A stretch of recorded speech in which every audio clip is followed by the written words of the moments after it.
Our 2 half hitches is typically used as an anchor knot to secure one end of our rope to either a tree or a spar or a branch or a stake. And we're going to tie this both with natural cordage and with synthetic cordage, just to see if one holds better than the other.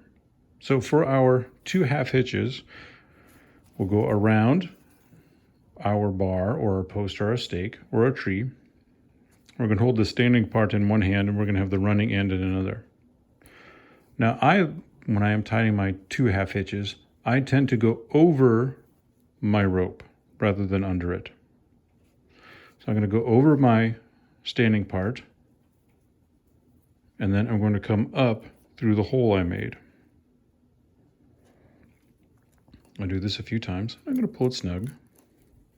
And I'm going to do the same thing again as I'm going to take the end of my rope, let it hang over my standing part, and then I'll take the running end up through the loop I just made there as well.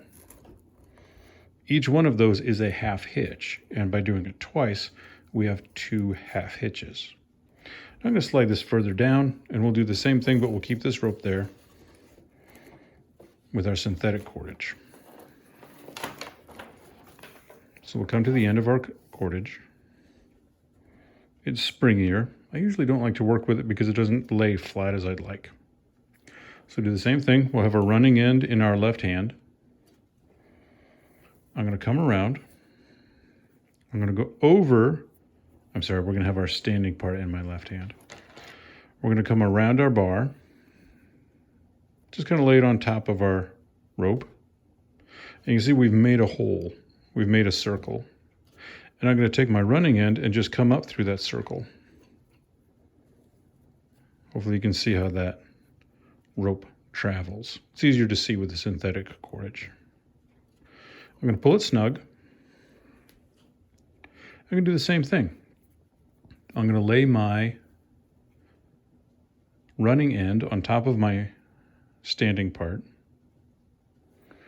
making a hole, and then I'm going to bring the running end up through that hole. I'll pull it snug.